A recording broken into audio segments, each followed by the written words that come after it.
uma curiosidade que eu acho que os Beatles, eles ouviram Lô, Beto, Milton antes de fazerem alguns discos, com certeza. Qual que é a importância que você considera de levar cultura para lugares que às vezes não chega a esse tipo de coisa? É a acessibilidade, isso que é muito até arrepiante. Estar em lugares, às vezes, que as pessoas nunca viram um palhaço antes. Pela fresta desta janela, vem o vento.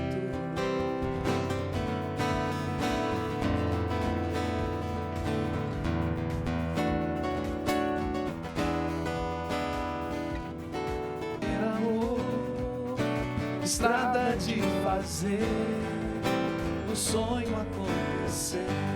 Somos todos! Eu sou da América do Sul. Eu sei, vocês não vão saber.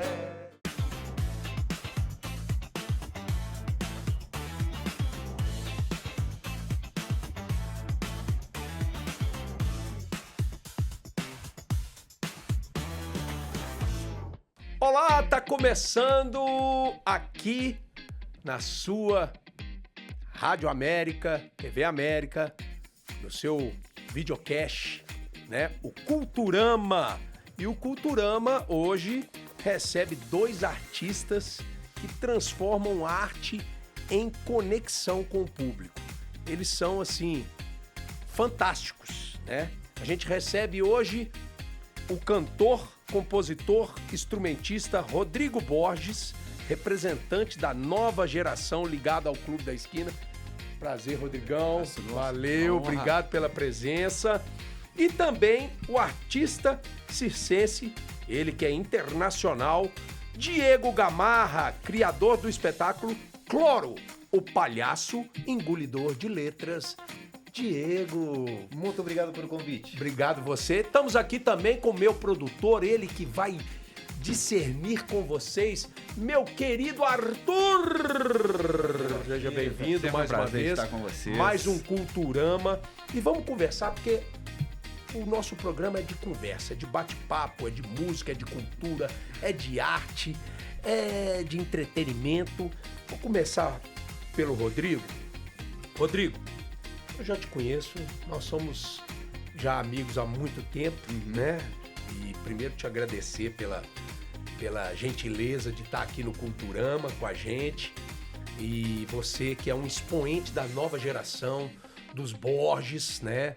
A gente recentemente perdeu um dos maiores, né? Talvez, assim, um dos maiores expoentes da música mineira, né? Da música mundial, porque o Clube da Esquina é uma música mundial, né? Reconhecido por Beatles e por todos. Eu ainda tenho uma curiosidade que eu acho que os Beatles, eles ouviram Lô, Beto, Milton antes de fazerem alguns discos, com certeza, e foram influenciados pelo Clube da Esquina. Como é que é pra você, cara? Primeiro trazendo essa carga da sua família aí, né? Os Borges. E como é que é pra você fazer dessa nova geração aí do Clube da Esquina, você, o Ian e outros, né, que estão vindo aí, os filhos, né? Os netos. Como é que é isso? Olha, eu me sinto envolvido numa missão, assim. Porque eles deixaram um legado muito forte e muitas portas abertas no mundo inteiro e, por outro lado, é uma responsabilidade também muito grande, mas que eu levo de uma maneira muito natural, né? E eu preconizo... Não te incomoda, não, né? Não, Pelo contrário, né? Eu pego para minha vida também a filosofia que eles levaram ali para criar esse trabalho do clube, que nem é um movimento, né? Eles não consideravam um movimento como a Tropicália. Sim. Né? Um movimento pensado, com estatuto, com uma Bossa estética nova, pensada, né? um manifesto. Não, foi uma coisa espontânea entre amigos. Então a filosofia orgânico, né? foi orgânico. Então a filosofia que eles tinham era a seguinte, que o Marcinho fala, que o Lô falava, de fazer a melhor música possível entre amigos. E sem preocupação com o mercado, sem preocupação em quantos likes você vai ter, sem preocupação com... Mesmo porque não tinha nem não like. tinha né? like, não tinha curtida. Mas, assim, sem grandes preocupações mercadológicas, preocupados em agradar eles e os amigos, né? E isso, de certa forma, essa pureza também nessa ideologia, vamos dizer assim, para fazer essas músicas, acabava chegando no público, né? Que percebia aquilo como algo muito espontâneo, muito verdadeiro. Eles estavam falando do quintal deles, falando das ruas de Belo Horizonte, né? Falando do Maleta, falando do amor perdido, falando do Brasil da época, Sim. né? Das questões políticas, usando as metáforas. Então, eles reverberavam tudo que a juventude da época deles, ali, que eles eram jovens ali de 20 anos, 20 e poucos anos, né? Faziam. Né? As aspirações, os desejos, né? Os problemas, né? As grandes questões também da humanidade e outras menores aqui da nossa rua, do nosso quintal. Então, eu peguei isso pra mim, assim, de fazer música da melhor forma que eu puder. E a melhor forma é, muitas vezes, a simplicidade, né? O Lô virou pra mim uma vez, olha, cara, eu sei que você tá estudando música, estudando guitarra, violão, querendo tocar jazz, não sei o quê, mas, cara, a conexão com o público se dá pela simplicidade. Faça coisas simples. E fazer o simples bem feito é muito difícil. Faz o arroz com feijão, com coração, entendeu? E uma coisa que eu acho que é interessante, isso que você tá falando, né? A música do Clube da Esquina, em geral, ela tem muita riqueza harmônica, né? Rítmica. Ela tem muita riqueza, mas ao mesmo tempo tem essa simplicidade, né? Das letras, da forma de falar, da forma de compor, de se expressar. Mas há um tempo, eu lembro, quando eu comecei com a música, né? Ali nos inícios ali dos anos 80, eu lembro que tinha uma coisa, era muito elitizado. O povo falava muito de Clube da Esquina e falava com uma coisa meio elite. Não, a harmonia difícil. Tinha essa coisa, né? E principalmente, claro que tem isso também, essa sofisticação. Mas essa simplicidade eu vejo hoje, depois de ter gravado, a gente estava aqui falando sobre o CD que eu gravei, que é o Clube aos 40, com canções desses mestres, né? E depois eu vi exatamente isso que você falou, da simplicidade. E você traz isso para suas composições também, né? Sim, eu tento, né? Mas, eu acho que na época convencionou-se a chamar de MPB Tom Jobim e os filhos de Tom Jobim, né? Que beberam também, o Tom bebia ali em Radamés Inhata, ele bebia em Heitor Villa-Lobos, na música clássica, mas também em Pixinguinha. Né? Ataúfo. Mas também aí Chopin, as grandes orquestras americanas, Glenn Miller, essas coisas. Era uma mistura do erudito com o popular, assim, dizer, né? E aí essa turma que veio logo depois foi absolutamente impactada pela música do Tom e por João Gilberto, pelo Chega de Saudade. Então essa turma tentava tocar aquelas harmonias e mais tirar as coisas. E aí meu pai conta que quando o Bituca mudou de Três Pontas aqui para Belo Horizonte, e ele morava no terceiro ou quarto andar do edifício Levi, ali na Amazonas, e tem uma entrada pela Curitiba e outra pela Amazonas. E a meninada ficava ali na parte de baixo do prédio. E uma época, a minha avó ali nos anos 60 e meu avô, Salomão e Maricota, se mudaram com os 11 filhos para lá, 11 crianças. Então tinha o quarto dos homens e o quarto das mulheres, com os beliches. Enquanto a casa de Santa Teresa era reformada para que se construísse uma escolinha primária, que a minha avó alfabetizou boa parte da rua de Divinópolis de Santa Teresa, que era uma rua de classe média baixa e tudo mais. E aí, Bituca estava lá também, no quarto andar, e o Lô, meu pai... Eu lembro do Lô contando uma história dessa numa TV, ele conta que ele estava descendo, ele escutou um violão. Isso, né? E meu pai foi o primeiro a ter essa experiência de descer a escada correndo e aí chegar ali no quarto andar, ouvir aquela voz angelical naquele pé direito alto, era o Bituca, era o Milton tocando violão na escadaria. E aí meu pai foi o primeiro amigo dele e levou para dentro de casa, né? E aí quando eles fizeram, e ficaram amigos e fizeram a primeira música... eles tiveram um pacto também, que eu falei, não só pela simplicidade, mas pela originalidade, né? Sim. Porque o que aconteceu? Meu pai foi o primeiro amigo do Bituca, dos Borges, eles foram no programa de rádio uma vez e tava todo mundo tocando João Gilberto, que eu tava falando aqui agora. A geração deles ligada no que tava rolando no Rio de Janeiro, no Tom Jobim, João e tal. E o Bituca ficou inseguro, porque ele falou, cara, tá todo mundo tocando e eu toco essa música do João Gilberto toda errada. Aí meu pai virou pra ele, olha, o seu jeito de tocar que é o doido, que é o certo. Então eles tinham isso também de pegar no ar, porque também não tinha essa facilidade que a gente tem hoje de YouTube, de tudo mais. Então, de ouvir no rádio, o Bituca tem uma ligação muito forte com o rádio. Em Três Pontas, o pai dele tinha uma rádio e ele tinha um programa de rádio. Então ele ouvia as coisas no rádio, né? Ray Charles, ouvia as grandes cantoras, Ângela Maria. Sim. Ele fala, né, que o Bituca, aqueles falsetes, que as grandes referências da vida dele são cantoras. E se tornou a alma gêmea dele, a Elis, né? Sim. Então o Bituca tinha isso de eu tô tocando errado. Então quando eles começaram a fazer as canções, né, eles pegavam essas referências que eles tinham, das coisas que eles gostavam, mas devolviam do jeito deles. Entendi. Né?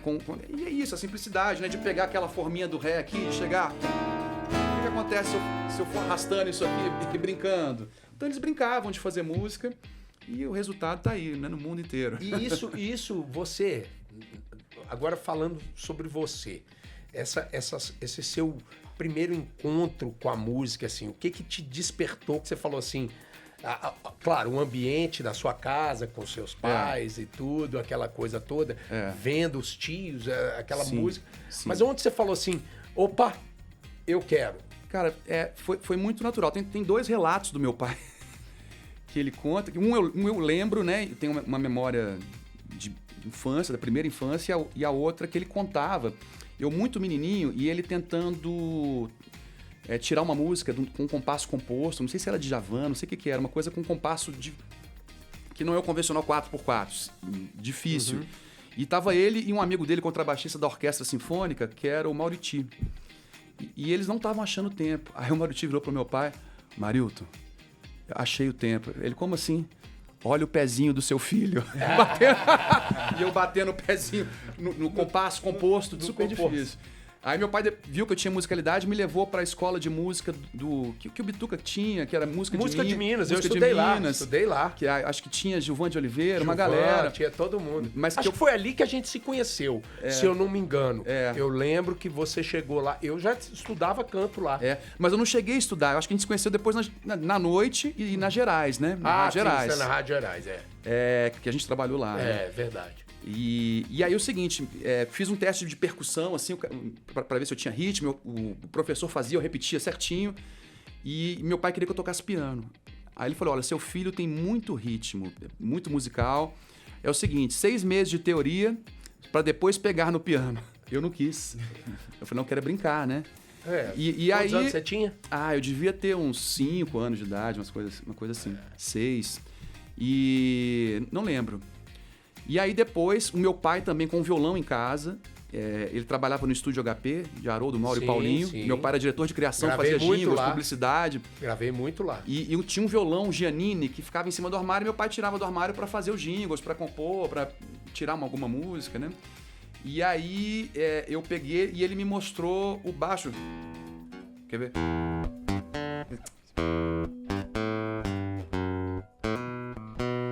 Earth, Wind and Fire. Earth, Wind and Fire. Ele me mostrou, eu toquei isso pequenininho. Foi o primeiro riff que eu peguei, primeiro groove. E aí depois ele me ensinou a música de uma maneira mais simples, mas o Nuvem Cigana do Lô, né? Que é... Se você quiser, eu danço com você no pó da estrada, com poeira, ventania, se você... E aí tem o refrão, Essa foi né? a primeira? Essa foi a primeira, numa versão mais simples. Ele me ensinou com o dedinho. Não é simples, eu acho que era a versão do Lô mesmo, que o Lô faz.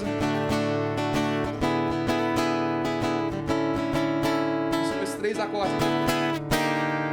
Aí eu saio cantando a música com esses 3 acordes. Que maravilha. Que o Lô tinha muito isso também, de fazer uns mantras, né? Que ele ia reharmonizando, mudando os baixos. Mas muitas músicas, até o Clube da Esquina 2, né? Que é o... Porque se chamava moço, também se chamava estrada, viagem de ventania. Que foi gravada sem letra no álbum Clube da Esquina em 72, que era um mantra do Lô. Que até minha avó falava, Lô, você só toca essa música? Toca outra. Que ele ficava em casa tocando isso. E ninguém aguenta mais ouvir. E foi a música que explodiu. E foi de letra só no álbum solo. No Clube 1 também, né? Noite chegou outra vez. O Lô ficava tocando isso ad infinitum. E aí depois... Você vê, isso é um mantra, é simples, né? É um mantra, mas que depois o Paulinho Carvalho, essa turma, o próprio Lô, eles invertiam o baixo. Sim. Mas é uma coisa cíclica, né? De você entrar numa viagem cíclica, assim. E simples. E aí o seguinte, essa música não tinha letra no álbum Clube da Esquina, e aí a Nana Caymmi chamou meu tio Marcinho, no final dos anos 70, lá no Rio, pra tomar um chopp. Ali na Zona Sul e tal, e ela daquele jeitão falando um monte de palavrão. Marcinho, eu quero botar uma letra, né? Queria que você botasse uma letra nessa música, no Clube da Esquina 2. A Nana pediu. Aí ele, mas os caras acham que já tá pronto, o Milton e o Lô. Não, esses caras que se... Aí mandou os caras pra aquele lugar. Vamos fazer. Aí o Marcinho fez. E a Nana gravou primeiro, com letra, no álbum Nana, de 79. Olha. Que é uma gravação maravilhosa. E depois mostraram pros caras, né, pra Lô e pra Bitu, que eles amaram também, né? E, como eu disse, entrou no disco Via Láctea do Borges com a letra, né? Com a letra e com a Solange cantando, minha tia Solange, que cantava lindamente, né? Cantando junto com o Lô, né? É uma gravação Rodrigo, clássica. Eu vou te pedir pra você tocar, mas antes eu quero colocar o Diego no papo, pra gente conhecer um pouco da história do Diego também. O Diego é um artista circense. Você é de qual país? Eu nasci em Rosário, na Argentina. E a diferença é que da história, que vem de família, eu não tenho uma descendência, uma geração circense. Meu filho, um filho de 18 que ele faz também essa circense, mas eu não tive de onde beber, também não tinha YouTube, não tinha essas coisas. Tinha só um programa de domingo que passava do Circo de Monte Carlo, e aí eu ficava gravando no VHS para poder captar alguma imagem e depois ficava vendo e tentando copiar. Tinha que fabricar os aparelhos, tá, para poder fazer. Aí eu fui um desastre em tudo que era esporte, futebol era goleiro suplente, é alto, vai lá no basquete, não acertava, era muito ruim em tudo. E aí foi no circo que eu descobri minhas aptidões, minhas habilidades. E aí com 18 anos eu viajei pela Argentina. Você é argentino. Mas saí da minha cidade e percorri todo o meu país, que é grande também, assim como o Brasil, não é do tamanho do Brasil, mas tem muitas províncias, aí viajei muito por norte, por sul, e com 21 eu saí pela América Latina, fiz Chile, Peru, Equador, Colômbia, Venezuela, as Guianas, atravessou o Brasil de norte a sul, e estou aqui fixo na cidade desde 2003. Você já está aqui em Belo Horizonte desde 2003, vivendo e trabalhando com circo. Exatamente. Eu estou sediado na Vila Dias, em Santa Teresa, pertinho também. Lá é engraçado porque eu vindo do norte, fui descendo pelas capitais, Roraima, Manaus, Belém. E aí eu escutava, ia escutando, vendo, perguntando o que tinha lá para frente. E aí tinha grande referência, não? O Grupo Gapón, o do Bonecos, o Fechou Muito Giramundo, aí o Fit. E também tinha essa coisa da boemia, dos bares. Aí você foi pro Santa Teresa por conta disso, né? E acabei ficando, adquiri um terreno na Vila Dias e construí um espaço. Sempre tive muita dificuldade em locar como migrante, conseguir um contrato de aluguel com imobiliária, fiador, comprovante de renda. Então, sempre aquela desconfiança do mineiro, né? Não, muito pelo contrário. O Brasil em geral foi muito bem acolhido em todo o Brasil, mas já tinha, além de toda essa fama do estado de Minas, dessa efervescência cultural, também tinha o acolhimento mineiro, e realmente eu me senti acolhido aqui. E Diego, te perguntar, você que viajou por tantos e tantos lugares, o que te fez permanecer aqui em Belo Horizonte? O que te fez ficar? Fiz até um estudo do mercado, assim, também para escolher aqui, mas se eu estou onde eu estou por algumas desgraças que aconteceram na vida, assim. Na Argentina, eu muito precocemente, já com 19 anos, trabalhava na produtora de boates, de festas em discotecas. Então viajava todo final de semana, tanto em um período de um ano, aí tinha escola, formava pessoas também para poder trabalhar, compor equipe. Então em um período de um ano tinha um equipamento, muito equipamento de circo, que na época importava dos Estados Unidos, da Europa, truques de mágica, malabares de luz, na época, no 89, malabares com LED, que era também novedoso. Você chegou a trabalhar, porque a gente vê muito isso, sinal? Eu cheguei a fazer em alguns momentos, mas muito específicos, porque o sinal, ele começou a se popularizar nos anos 2000. E eu comecei um pouco antes. Então, na minha escola é a praça, é a rua, é o espetáculo, é o chapéu. Trabalhou em algum circo? Passei por alguns, mas como uma experiência, assim como no sinal, como no teatro, como no hospital, como se apresentei. Falo que eu sou um palhaço 4x4, eu coloco no teatro, no estádio, em um aniversário, uma sala de 6 pessoas, e aí eu faço o meu show. Eu consigo me adaptar em todos os cenários. Mas como eu comecei, na época não tinha a costume ou a esperteza, a gente vê o sinal, porque ele é muito mais prático, por assim falar, na questão econômica. Porque para um espetáculo que tem que levar uma caixa de som, para ter a trilha sonora, uma manter... Toda uma produção. Um domingo pela tarde, uma sexta-noite, lugar específico. O sinal, ele meio que é no horário comercial durante a semana. E também então, não é muito bem visto pelas pessoas, né? O artista, eu vejo isso muito... Porque quando a gente passa nos lugares, a gente vê alguns malabares, principalmente os malabares, a gente vê que a pessoa tem até um talento, mas aí se equipara muito àquela galera que está necessitada. É uma linha muito tênue. Eu fiquei 5 anos em itinerância por América Latina. Passei por várias capitais, por interior, por muitas fronteiras. Eu passei diversas situações. E muitas vezes senti exatamente isso que você fala. Às vezes estava na praça, esperando o horário para ver se está o show, em um banco com minha mochila e do lado um morador de rua. E às vezes a linha é muito tênue. Nada contra, eu até tenho todo o respeito por isso. Mas no quesito, a gente tá falando de arte, né? E você é um artista, né? Você vê que você tem uma indumentária de artista, né? Você é um cara, você chegou aqui, trouxe os seus malabares, trouxe as coisas que você vai se apresentar. E você, recentemente, nasceu aí o Palhaço Cloro, né? Que é o Palhaço Cloro, que é esse personagem que você está trazendo agora pra gente. Como é que nasceu o Cloro? O que depois dessa história toda que você está contando, que você veio de vários lugares, rodou o seu país inteiro, veio parar em Belo Horizonte, foi aqui que nasceu o Cloro ou já tinha nascido em outro país? A chave que abriu para o mundo da arte foi o malabarismo e o circo, como técnica. Mas foi na palhaçaria, no teatro, que eu realmente encontrei o dom que eu tinha, que muitas vezes a galera suava, que hoje chama de bullying, enfim, outras coisas. Eu era assim, o último da fila, nariz grande. Você gostava de ser zoado? Não, muito pelo contrário, eu sofria muito com isso. Eu sofri muito com isso. É uma questão de não achar o meu lugar, você tentar se encaixar. Então, a partir do momento, o palhaço, ele abraça tudo isso que é justamente o diferente, o quem você é, o que é característico, o que é especificamente seu. Então, o palhaço tem muito isso, e ele lida com o fracasso. Então, de todas essas migalhas, de todas essas desgraças que eu estava contando, pegou o fogo um ônibus, perdi tudo o meu equipamento, absolutamente tudo. Fiquei aí, enfim, fui morar na montanha, né?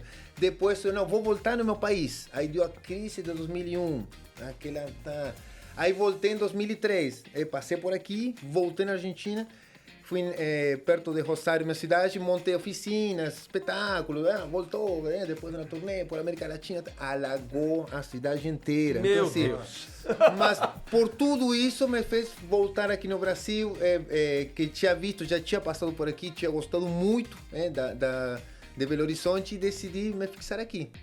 E aí você ficou e aí surgiu o cloro? Foi aí Não, que... o cloro ele vem a partir do momento que eu pego minha mala, meus equipamentos e vou na praça, na rua. Para você separar na praça precisa de 3 coisas. Primeiro, juntar as pessoas. Já é difícil você separar no meio da praça Chamar a e atenção de chamar todo atenção. mundo. Ótimo, conseguiu. Manter as pessoas durante O 30 espetáculo. minutos, 40, assistindo. Já é difícil. E ainda você vai passar o chapéu e vai depender da contribuição econômica das pessoas para você gerar seu sustento. Quando a gente vê uma técnica apurada, pega as bolinhas e faz as bolinhas, você vai assistir as bolinhas 30 segundos. Mas Mais. Chega. depois tem outras coisas. Então é aí que entra o palhaço, que entra a presença cênica, o carisma. E nessa trajetória tem 30 anos já de carreira que eu não vai vendo, que o figurino faz parte, a postura, Aí você foi se a entonação. aperfeiçoando Exatamente. nesse sentido. Eu achei muito interessante quando você falou dessa questão do palhaço, né? Dessa coisa do bullying. E que até me remete um pouco da alcunha Bauchita. Ela veio justamente por conta de um bullying, né? Na época não existia o Google, não existia nada disso. E eu jogava futebol com uns amigos na garagem do prédio e o cara falou, ele é um Bauchita. Eu não sabia o que era, falei, esse cara tá xingando a minha mãe. Fui lá no meu Google, que era a Barça, para saber o que era Bauxita.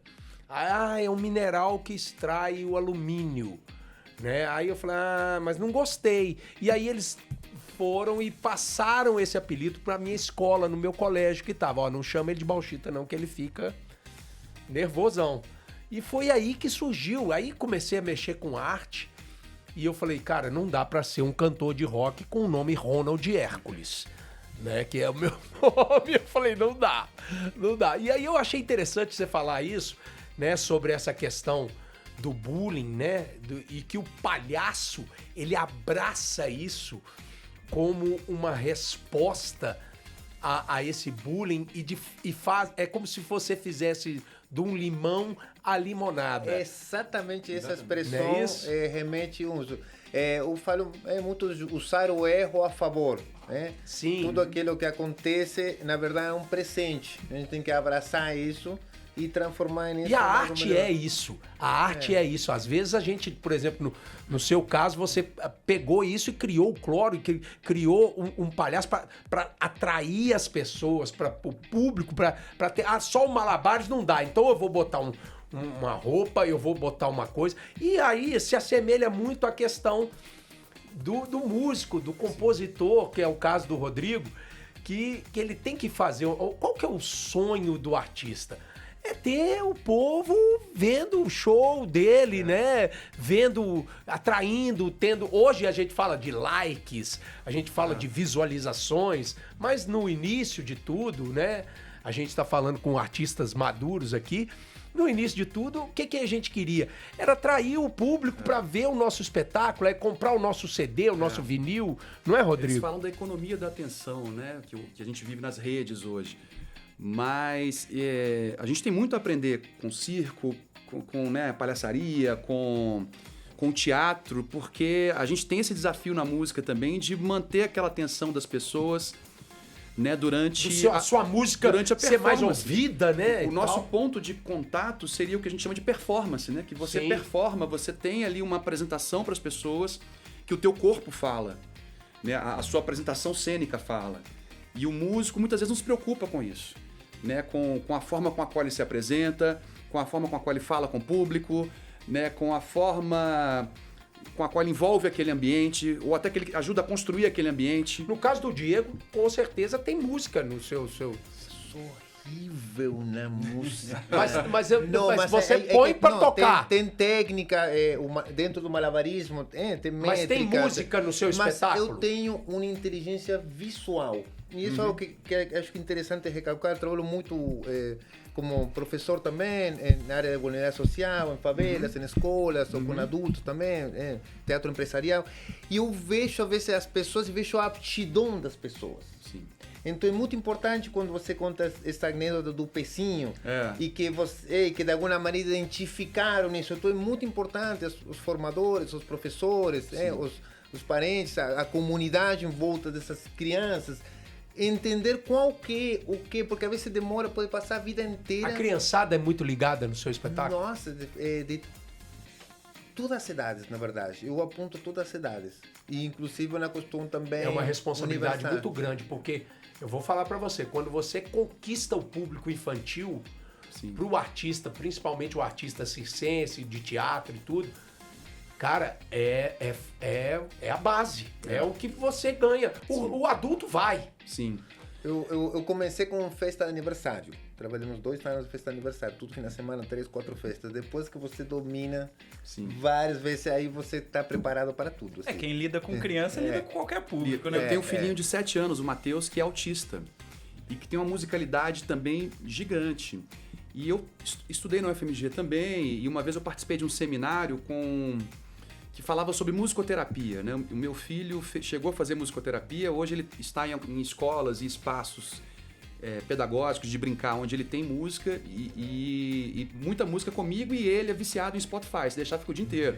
Então ele gosta de Martinho da Vila, que legal, Lô, Tom Jobim, ele Beatles. Tá com 7.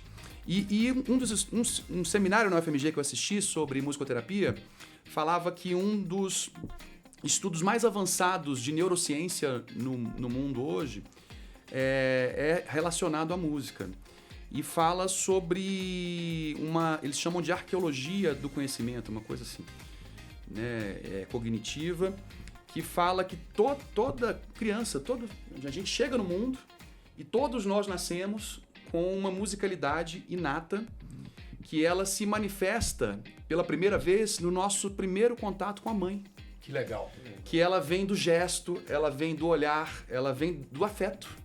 Então que a musicalidade e a arte da nossa... A gente trabalha com os afetos, né? Das pessoas. Então por isso essa simplicidade também, né? De você ter um humor direto, né? A expressão corporal, a música... Isso conecta as pessoas porque, né, por mais que você fale, poxa, eu não desenvolvi o meu talento musical, o meu dom para música. Mas todos nós nascemos com um tipo de musicalidade que ela se constrói junto com a nossa mãe. Então, quando a gente por falar nisso, faz um afeto pra nós aí. Um afeto? Toca um pouquinho pra gente, o que você quiser, uma música sua ou uma música do Clube da Esquina. Mostra esse talento aí. Eu vou tocar uma minha com o Marcinho Borges, meu tio, que tem essa onda do Clube da Esquina, que se chama Deixa Tudo Ser.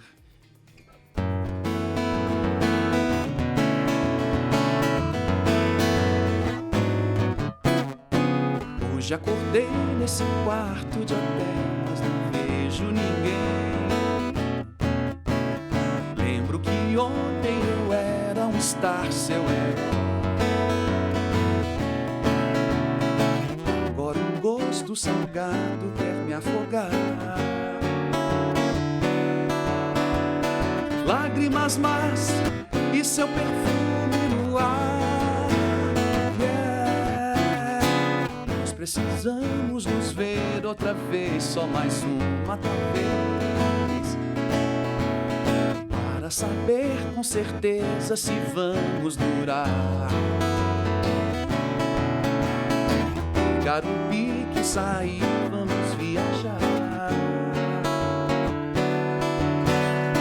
pro Amapá ou qualquer outro lugar.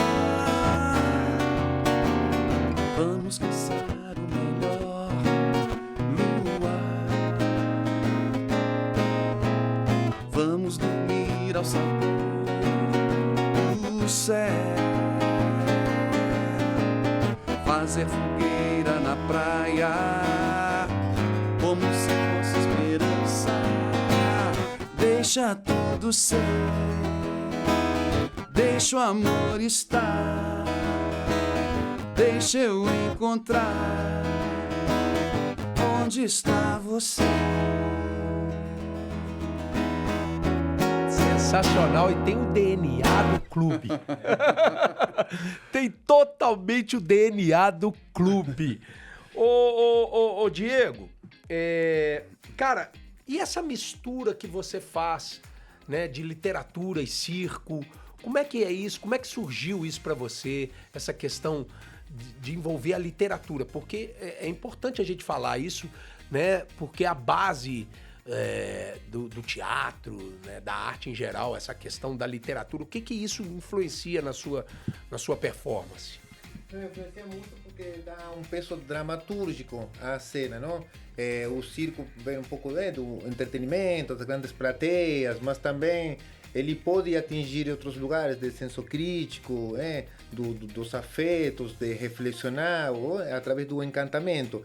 Porque o que eu falava, o circo tem aquela coisa da virtuosis, do semideus, do trapecista voando, do equilibrista. E o palhaço, ele tá no mesmo lugar que as pessoas, que tropeça, que sai tudo errado, que o carro estraga. Já é daquela coisa do cotidiano. Do cotidiano de todos nós. Então, de alguma maneira, o público se sente identificado com o palhaço. Então, essa é uma linguagem que cria essa conexão direta. Mas eu tinha uma busca, aquela coisa da subsistência também, que eu falava, espetáculo 4x4, essa coisa de contrata. Às vezes de manhã estou na periferia, na favela, de tarde estou num condomínio, na mansão. Alfavela e Alphaville. E depois vamos para um casamento e de madrugada estou na festa eletrônica. Assim, aí eu faço, depois dos fins de semana não tenho nenhum trabalho. Então, assim, acaba que desenvolvi um trabalho, um produto artístico mais efetivo, que me permitiu viver, construir minha casa, ter meu espaço, enfim, criar meu filho, tudo. Mas eu queria ter algo um pouco mais...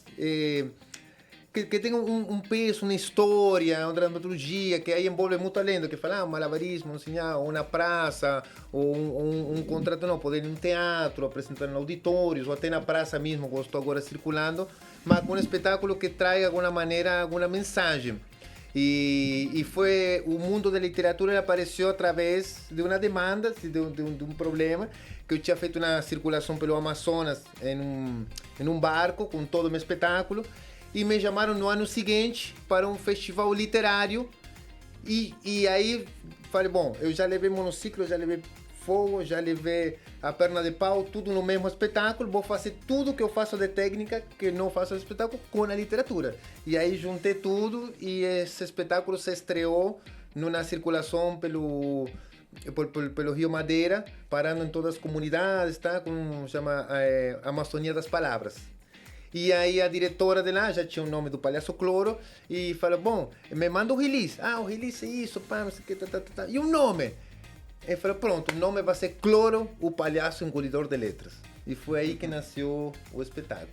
Que legal, e aí juntou exatamente isso que você está falando, né? O universo literário. Com o literário, com a coisa... E aí ficou... Poxa, interessante. Eu acho interessante justamente porque você traz seu trabalho, você não fica preso àquilo ali do teatro em si. Você leva seu trabalho, igual você falou, para praças, vai em comunidades apresentando, igual comunidades na Amazônia, em tudo quanto é lugar. E isso serve muito para, como a gente deu uma pesquisadinha sobre essa história, você fala que é para descentralizar os espaços de cultura. Qual que é a importância que você considera de levar cultura para lugares que às vezes não chega a esse tipo de coisa? É a acessibilidade, isso que é muito até arrepiante. Estar em lugares, às vezes, que as pessoas nunca viram um palhaço antes. E você pode chegar nesses lugares. Então, você tem uma estrutura por trás. E o Brasil tem muito isso, através de incentivo, de projetos, ou de financiamento, de associações que possibilitam isso. Porque eu sozinho, com minha mala, eu não consigo chegar lá no meio, na aldeia, lá na Bolívia, na fronteira com o Brasil, para poder apresentar um espetáculo. Então, às vezes, esses mecanismos de incentivo ajudam a que tenham produtores, agentes culturais que podem organizar esses projetos e contratar os artistas para fazer isso. E em toda essa longa jornada aqui no Brasil, que eu já consegui ter meu CNPJ, aquelas coisinhas, hoje também sou um agente cultural que eu consigo escrever meus projetos, conseguir patrocínio. Não é conseguir, parece que sim, você é um empresário do entretenimento, é igual todos nós. Não, somos empreendedores, né? A gente vai, joga até poder aprovar um projeto, e aí isso possibilita eu ir em lugares que não tem o acesso até o teatro, não tem a mobilidade, para eu levar a estrutura completa lá. Então, assim, com a logística, com cadeira, com som, com cenário, com o picadeiro, com o espetáculo. Produção com toda. tudo que envolve para poder um trabalho de qualidade. Ano passado, circulamos, por exemplo, através da Paulo Gustavo, por aldeias indígenas e ocupações. Legal. Então, foi muito interessante levar um lugar que nunca tinha tido espetáculo e nunca tinha tido cinema, passarem por essa experiência. Sensacional, sensacional. Rodrigo, você está lançando um trabalho novo aí, né? Sim. Eu tô chegando com um disco, já tô na fase final de gravação. Tem previsão de lançamento? Previsão de lançamento no segundo semestre desse ano, pós-Copa, né? E é um disco onde eu trago metade de canções autorais e outra metade de regravações, mas com homenagens ao nosso querido Lô, né? E tem 3 músicas associadas a ele, 2 que ele fez, né? Uma que é Sonho Real, que é uma canção dele com o Ronaldo Bastos, que deu nome a um disco dele de 1982, se eu não me engano. Enfim, o Google corrige se eu estiver errado. E também Onde a Gente Está, que é do álbum Harmonia, início de década de 2000. E uma canção que todo mundo associa ao Lô, que foi gravada no álbum Nuvem Cigana, também no início da década de 80. Onde a Gente Está, né? Vou lembrar ela aqui. Vejo a lua no fim da estrada, onde eu vou chegar. Ela clareia e acompanha tudo que a noite traz. É por aí. É uma canção maravilhosa do Lô. Tem também... eu esqueci de mencionar o Rogério de Freitas, né? Que é um compositor que mandou A Força do Vento pro Lô, que é essa.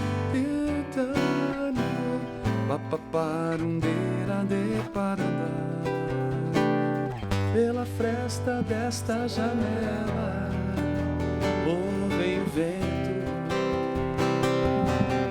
e te rouba do meu leito, sem ao menos me dizer para onde vai te levar.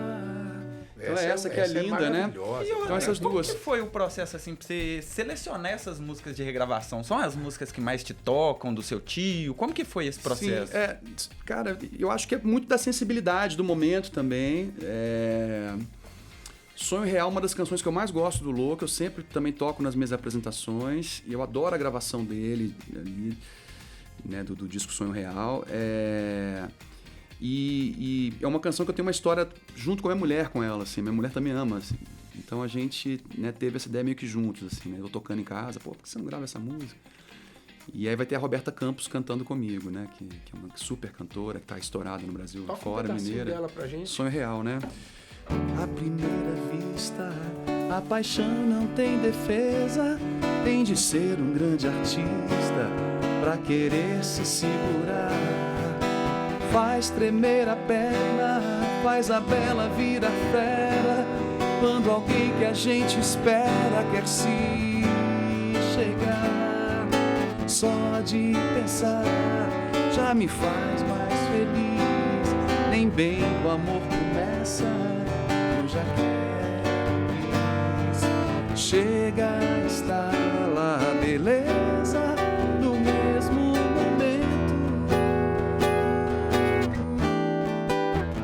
É linda, né? Sonho Real. Sonho Real. E E quando você toca, me faz lembrar o Lô, assim, né? É muito... É uma carga muito emocional que a gente tem, assim, né? A gente que conheceu o Lô de perto, conheceu o Lô em momentos não só de ouvir a música do Lô, né? Mas principalmente por conhecer a vida do Lô, né? Como ele era latente de composição, né? A gente sabe que o Lô foi revelado que ele tem algumas músicas, 2 discos sem lançar. 4 discos. 4 discos, Deixou 4 discos, né? O Lô sempre foi um ser musical, assim, precoce, né? Você vê que Clube da Esquina ali, o álbum, ele gravou as primeiras músicas dele, que já são pedradas. A primeira foi a Lunar, depois vem Clube da Esquina 1, depois vem Equatorial, né? Depois tem Lennon e McCartney, tudo ali ele com 17, 18 anos, né? E Clube da Esquina com 19, 20 anos, né? De efervescente, de muita coisa.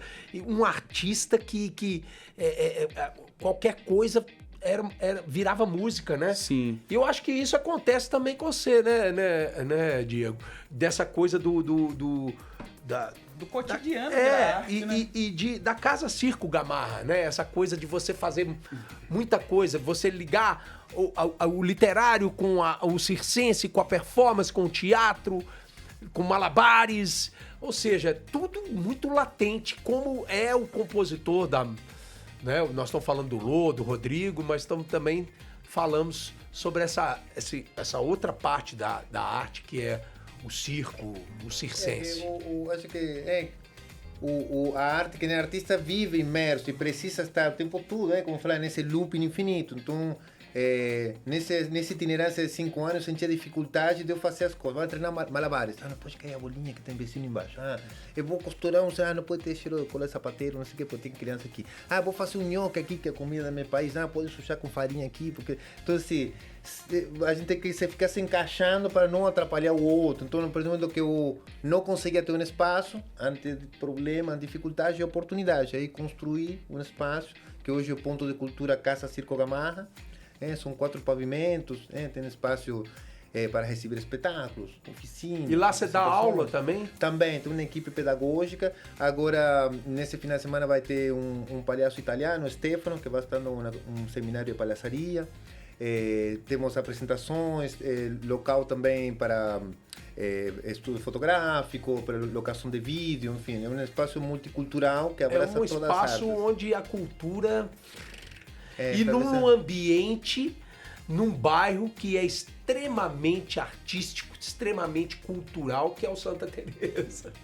Não por algo que já escolhi esse lugar também, que um point, né? E olha, não foi nem combinado a sua presença junto com o Rodrigo, não. Foi casual da gente estar aqui com o Rodrigo, que é um expoente da nova geração do Clube da Esquina, que conhece toda a história, que fez parte, né, dele, acabou de contar aqui, desde pequeno, desde os 5 anos, o pai dele, os tios, né? E aí você vem com a parte do circo num lugar que é extremamente... Talvez seja o bairro mais artístico que nós temos hoje em Belo Horizonte, que é o Santa Teresa.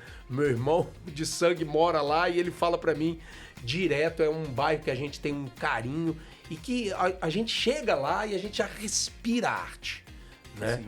E é importante você estar com um centro cultural, né? Um lugar que você está ensinando, você está gerando espetáculo, gerando arte, né? Num ambiente onde, com certeza, é muito valorizado essa com parte, certeza. Né?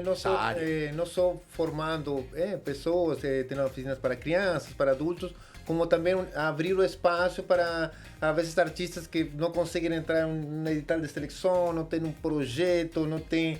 Porque uma pauta no teatro é caro, a gente sabe, é dificultoso, ou é burocrático, então, de alguma maneira, lá, junta, às vezes, alguns eventos de coletivos que outros artistas são convidados, agregam, ou vêm lá um espaço no qual podem manifestar ou experimentar também, às vezes algumas criações ou experimentos que não estão dentro do mercado, não? Da arte. E para quem está interessado a começar, talvez fazer uma aula, ver uma oficina, como que faz? É só chegar, só ir, ter um cadastro? A gente tem como que é? Página no Instagram, que é atualmente o que mais está funcionando a nível de divulgação, tanto atual das apresentações, e das qual oficinas. Que é o nome da página? Fala pra gente. @casa.circo.gamarra. Lá tem toda a informação, tudo que está acontecendo na casa, a gente posta lá, é muito dinâmico, o tempo todo, demandas o tempo todo, então tudo que está acontecendo, a gente posta lá, tanto de apresentações como de oficinas. Eu sei que o nosso espaço aqui é um pouco restrito para Leão, você fazer. O leão teve que deixar lá fora. Teve que deixar o leão lá fora. Só trouxe a cobra que tá aí, a né? A cobra tá aqui. Tá aqui. Mas tá guardada, né? Tá Trouxe guardada. essas bolinhas aí que eu não sei se você vai conseguir fazer. Você Olha, consegue eu acho algum... que tem um outro estilo de bolinha que eu consigo, mas vou precisar do apoio sonoro. Claro, Então, com certeza, com vamos fazer certeza. aqui uma ação conjunta, por soltar uma musiquinha aí. Vamos. Fazer a demonstração aqui. Até porque, né, a gente precisa... Você trouxe aí as coisas... Trouxe tudo. É. breve teremos o nosso Culturama com estúdio, né?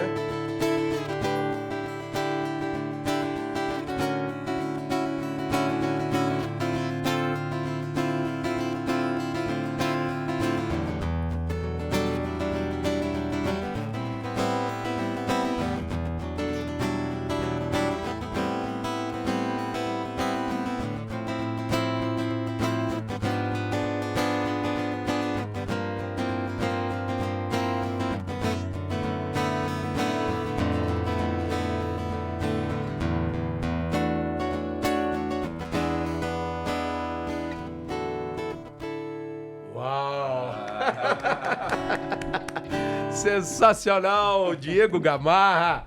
Ô, Rodrigo, a gente está caminhando pro final aqui. Eu sei que você tem vários shows aí que vão vir nesse lançamento desse seu novo trabalho. Sim. Mas eu queria que você tocasse uma música, uma do Clube da Esquina, uma que fala assim, você fala assim, cara, essa música... É claro que você tocou alguns do Lô e tudo, mas uma que você fala assim, essa música do Clube da Esquina, ou do Milton, ou do Lô, do Beto, quem for, que te mexe com você, que você fala assim, tem que tocar nos meus shows. Tá. Cara, quem sabe isso quer dizer amor, do Lô e do Marcinho, que o Milton estourou com ela, né? Muita gente acha que é do Milton, porque tudo que o Milton pega vira dele. Mas tem uma gravação linda também do Lô no disco, 1 dia e meio. Eu gravei no disco. Você gravou, gravei. Né?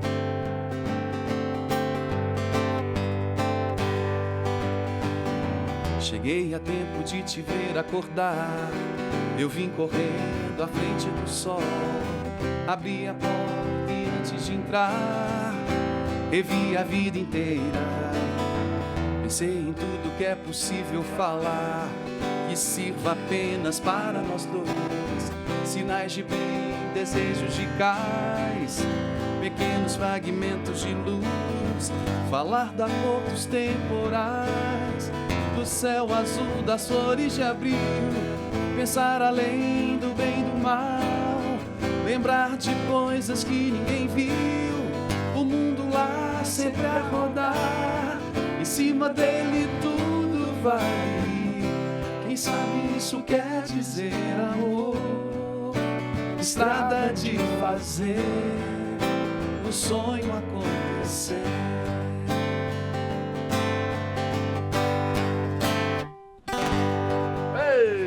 Música linda, velho. Linda, né? Maravilhosa, uma das canções que eu mais... Hoje, a gente tava comentando em off aqui, né? A minha filha mais velha, a Malu, ama essa canção, adora cantá-la, adora cantar todas do Clube da Esquina. Eu vejo a riqueza que é a música mineira, né? E a gente ter o Rodrigo Borges é um privilégio pra gente ter um artista desse patamar.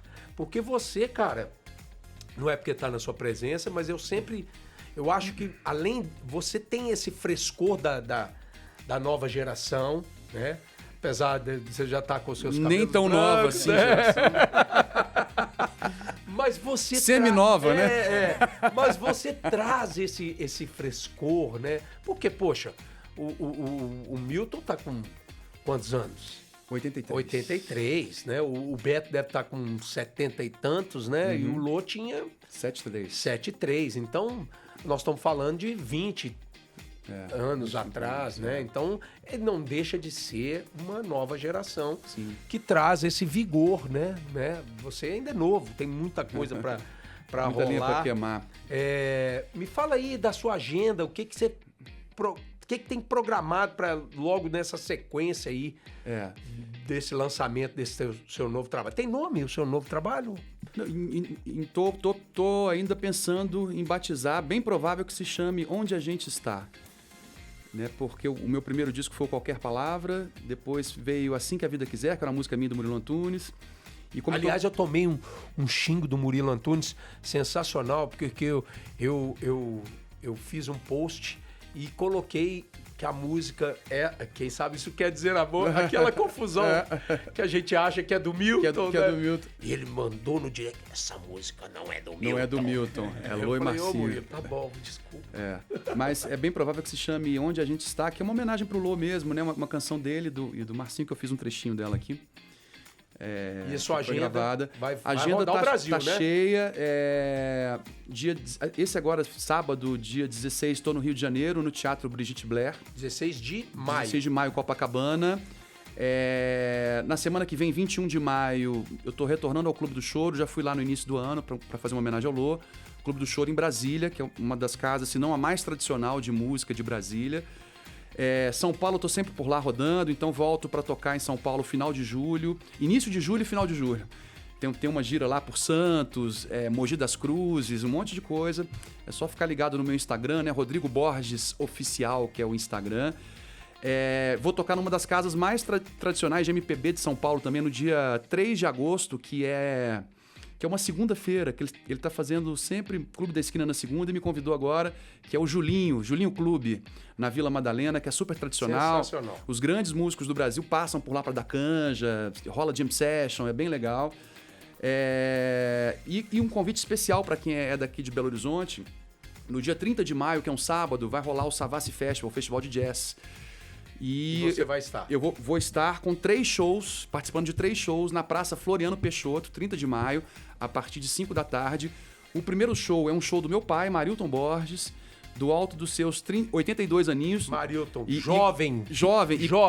Ele vai comemorar lá o aniversário, porque o aniversário dele é 31 de maio. Maravilhoso. Dia 30 de maio, então, Praça Floriano Peixoto, 17 horas, Marilton Borges lançando o disco dele, Do Meu Jeito, que ele colocou nas redes, mas não fez um lançamento formal. Não teve show de lançamento, não teve nada. Legal. Então a gente vai lançar o disco dele no Festival de Jazz. Logo depois tem um tributo a Célio Balona, né, que meu amigo Célio. Pingo Balona maravilhoso. tá arregimentando e capitaneando. E depois eu, Pingo e Felipe Fantoni entramos com um tributo a Clube da Esquina. Maravilha. Agora, só para falar os convidados desse show. Toninho Horta, dos 3 shows. Toninho Horta, Nivaldo Ornelas, Wagner Tiso, Robertinho Silva. Que é isso? Maravilhoso.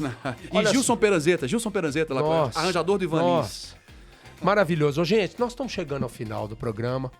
Eu quero agradecer a vocês. Obrigado, Diego Gamarra, esse artista sensacional que você é.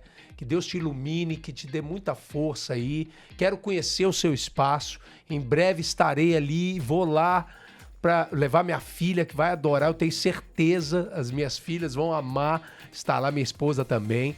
Obrigado pela sua presença. Né? Contato que tem alguém no Instagram. É no Instagram. @casa.circo.gamarra. Aí fica sabendo de toda a programação do Ponto de Cultura e de minha circulação pela cidade e por fora também. E se quiser palhaço para aniversário, casamento, festa, funerais, pode chamar que eu faço rito. Maravilha. Rodrigo, obrigado, meu irmão. Eu agradeço, irmão. Prazer enorme, sempre, né? Obrigado. Artuzão, obrigado, nós estamos chegando ao final. Obrigado mais uma vez. E vamos terminar com música. Toca aí uma musiquinha pra gente, por favor. Porque vocês não sabem do lixo ocidental. Não precisa mais temer, não precisa da solidão. Todo dia é dia de viver. Porque você não verá meu lado ocidental. Não precisa medo, não precisa da timidez. Todo dia é dia de viver. Somos todos! Eu sou da América do Sul. Eu sei, vocês não vão saber, mas agora sou cowboy. Sou do ouro, eu sou vocês. Sou do mundo, sou Minas Gerais. Eu sou da América do Sul. Eu sei, vocês não vão saber, mas agora sou cowboy. Sou do ouro, eu sou vocês. Sou do mundo, sou Minas Gerais. Lepa, lepa, Muito obrigado a você que acompanhou o Culturama. Obrigado aí, DJ Joseph, Dai. Obrigado, Arthur. A gente volta breve com mais um Culturama pra vocês. Valeu.